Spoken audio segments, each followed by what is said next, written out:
తెలంగాణ రాష్ట్ర ప్రభుత్వం నిర్వహిస్తున్నటువంటి దశాబ్ది ఉత్సవాలు సూర్యాపేట జిల్లా కేంద్రంలోతో పాటు జిల్లా వ్యాప్తంగా ఘనంగా నిర్వహిస్తున్నారు.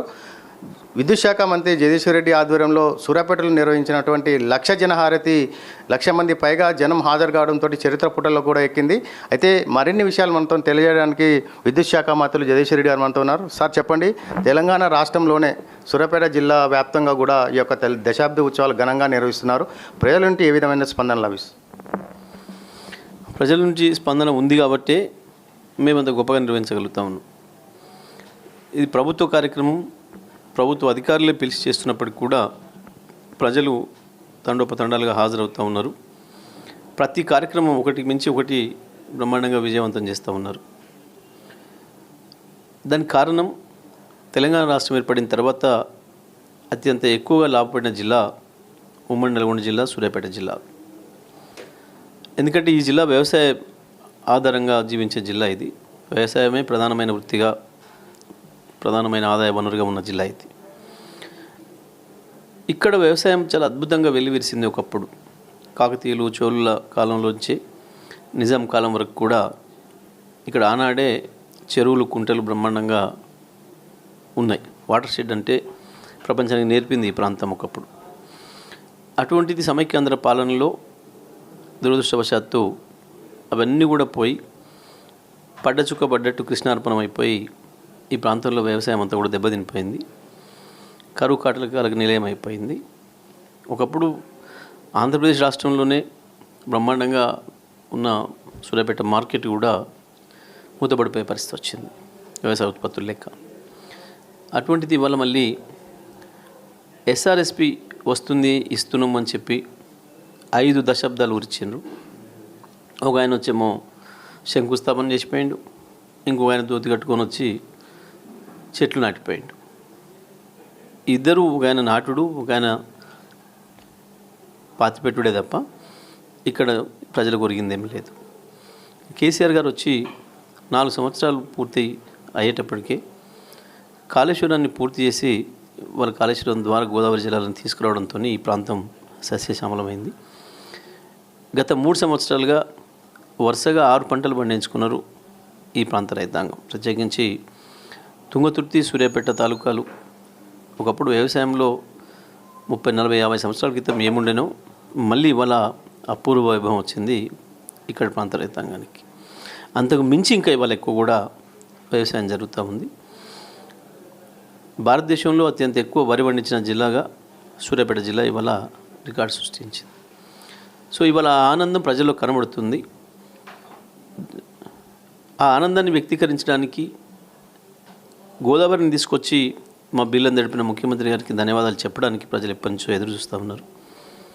మొన్న ఈ కార్యక్రమం ఏదైతే వచ్చిందో, ఇరిగేషన్ డే ఏదైతే వచ్చిందో, ఆ సందర్భంగా మేము మా జిల్లా వరకు నిర్ణయం తీసుకొని మరి కాళేశ్వరం జలాలకి హారతి ఇవ్వడం ద్వారా ముఖ్యమంత్రి కేసీఆర్కి ధన్యవాదాలు తెలియజేయాలని చెప్పి మేము ఇచ్చిన పిలుపు మేరకు మేము 68 కిలోమీటర్లు మేము కాలువకట్ట పైన ప్రజలందరూ కూడా చేరి ఒకేసారి పూల హారతి ఇవ్వాలి అని చెప్పి పిలిపిస్తే 1,16,000 మంది పైగా హాజరై ఆ కార్యక్రమాన్ని విజయవంతం చేశారు. అట్లాగే ప్రతిదీ కూడా ఇవాళ వ్యవసాయ పండుగ బ్రహ్మాండంగా రైతు వేదికల వద్ద వ్యవసాయ పండుగలు నిర్వహించారు. విద్యుత్ పండుగలు ఏ సబ్స్టేషన్ల మీదనైతే దాడి చేసినారో ఆనాడు రైతులు, ఏ విద్యుత్ అధికారులనైతే నిర్బంధించినారో ఆనాడు, ఇవాళ అదే విద్యుత్ అధికారుల పిలుపు మేరకు సబ్స్టేషన్లకు వచ్చి రైతులు కావచ్చు, అన్ని వర్గాలకు సంబంధించిన, అన్ని రంగాలకు సంబంధించిన విద్యుత్ వినియోగదారులు బ్రహ్మాండంగా ఆ శాఖ అధికారులను, సిబ్బందిని పొగిడి సంతోషాన్ని వ్యక్తం చేసిపోతున్న సందర్భాన్ని చూసినాం మనం. అట్లాగే ప్రతిదీ కూడా సంక్షేమ రంగానికి సంబంధించి అధికారులు పిలవడం, ప్రజలు వచ్చి వారికి ధన్యవాదాలు చెప్పడం. అధికారులు కూడా ఆనాడు ఏముండే 2009, 2014 ముందు ఏ రకంగా ఉండే వాళ్ళ పని విధానం ఇవాళ ఎట్లా ఉంది, ప్రభుత్వాలు ఇచ్చే ప్రోత్సాహం వల్లనే మేము పని చేయగలుగుతున్నాం. యథా రాజా తదా ప్రజా అనే సామెత ఇవాళ స్పష్టంగా కనబడుతుంది. ఆనాడు పైన వాళ్ళు ఏం చెప్పినరో, ఏం ఆదేశాలు ఇచ్చిండ్రో, మాకు ఏం పని అప్పచెప్పినరో ఆ పనే మేము చేయగలిగినాం. ఇవాళ ఉన్న ప్రభుత్వం ఏం చెప్తుందో ఆ పని మేము చేస్తున్నాం. కానీ ఇవాళకి చాలా తేడా ఉంది. మాకు ఇవాళ సంతృప్తి ఉంది. మేము జీతం తీసుకున్నా వచ్చిన ఫలితాలను చూసి ప్రజల్లో వచ్చిన ఆనందం, ప్రజలు మమ్మల్ని మెచ్చుకుంటున్న తీరును చూసినప్పుడు మాకు సంతృప్తి ఉంది వాళ్ళ ఉద్యోగం చేయడంలో అనే మాట వారు వ్యక్తీకరిస్తూ ఉన్నారు. ఇది ప్రజలు స్పష్టంగా కనబడుతుంది. ఒక్కొక్క రంగం ఏది తీసుకున్నా సరే ఇవాళ ఎక్కడ అభివృద్ధి జరిగిందో అక్కడే మా సమావేశాలు జరుగుతున్నాయి. చెరువుల కట్టెలపైన, పొలాల మధ్యన ఇవాళ నీటి పండుగ చేసుకుంటే, మంచినీటి పండుగ చేసుకుంటే వాటర్ ట్రీట్మెంట్ ప్లాంట్ల దగ్గర ఎక్కడ అభివృద్ధి ఉందో అక్కడే ఇలా హరితహారం బ్రహ్మాండంగా అక్కడ కార్యక్రమాలు చేసుకుంటూ ఉన్నాం. ఈ రకంగా ఒక్కొక్క కార్యక్రమం ఒక్కొక్క చోట పట్టణ ప్రగతి ఎవరు ఊహిస్తారు? ఒక శ్మశానాలలో ప్రజలు మీటింగ్ పెట్టుకోవచ్చు, శ్మశానంలో భోజనాలు కూడా పెట్టుకోవచ్చు, భోజనాలు చేయవచ్చు అన్న పరిస్థితి ఎట్లా వచ్చింది ఇవాళ తెలంగాణలో?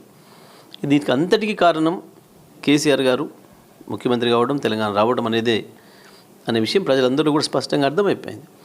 అధికారులే స్వయంగా చెప్తున్నారు, ఆనాడు మేము చేయలేకపోయినాం, ఈనాడు చేయగలుగుతున్నాం అనే మాట. నాడు నేడు అనేది అదే స్పష్టంగా తెలియజెప్తా ఉంది మనకు.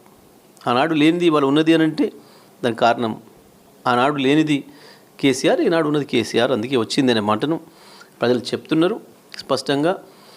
వాళ్ళ జీవితాల్లో వెలుగు వచ్చింది కాబట్టే, వాళ్ళ ఫలితాలను పొందిరు అనుభవిస్తున్నారు కాబట్టే, అవ్వాలిటికంటే ఇవాళ వాళ్ళు మెరుగైనరు కాబట్టే ఈ కార్యక్రమాలన్నింటినీ కూడా విజయవంతం చేస్తున్నారు ప్రజలు చాలా ఉత్సాహంగా. వాస్తవానికి ఎండలు మండుటెండలు ఉన్నాయి, మనం చూస్తూ ఉన్నాం. మీరు కూడా అన్ని కార్యక్రమాలు హాజరవుతున్నారు. ఎక్కడ చూసినా 12, 1, 2, 3 అయితే కూడా మధ్యాహ్నం అటువంటి మిట్ట మధ్యాహ్నం ఎర్రటి ఎండలో కూడా ప్రజలు కార్యక్రమాలు హాజరవుతున్నారు. వాటిని విజయవంతం చేసే ఇళ్ళకి వెళ్తున్నారు. అంటే ఇది వాళ్ళ ప్రజల భాగస్వామ్యం చూసినప్పుడు తప్పకుండా అది మేము మా ప్రభుత్వ విజయంగా భావిస్తున్నాం. వారందరూ కూడా ముఖ్యమంత్రి గారికి ధన్యవాదాలు చెప్పాలనే పద్ధతుల్లో ఈ కార్యక్రమాల్లో భాగస్వాములు అవుతున్నట్టుగా మేము భావిస్తున్నాం. మీరు అభివృద్ధిని చూడండి, అభివృద్ధికి మేము సవాలు విసురుతుంటే కాంగ్రెస్ పార్టీ వాళ్ళు వ్యక్తిగత దూషణలు చేస్తూ మీకు సవాల్ విసురుతాం. దీన్ని మీరు ఏ విధంగా దాంట్లోనే తేలిపోతుంది. అభివృద్ధి విషయంలో ఎక్కడ చర్చకి ఎక్కడైనా సిద్ధమని మేము చెప్పినాం. ఏ రంగంలో అభివృద్ధి గురించి మాట్లాడాలనుకుంటే అక్కడికి వెళ్దామని చెప్పినాం. చలో వ్యవసాయ రంగంలో అభివృద్ధి గురించి చర్చిద్దామంటే రండి మార్కెట్లోకి వెళ్దామా, రైతు వేదికలకు వెళ్దామా. మంచినీళ్ళ విషయం చర్చ చేద్దామంటే గ్రామంలో ఒక ఇంటికి వెళ్దామా, లేదా WTPల దగ్గరికి వెళ్దామా.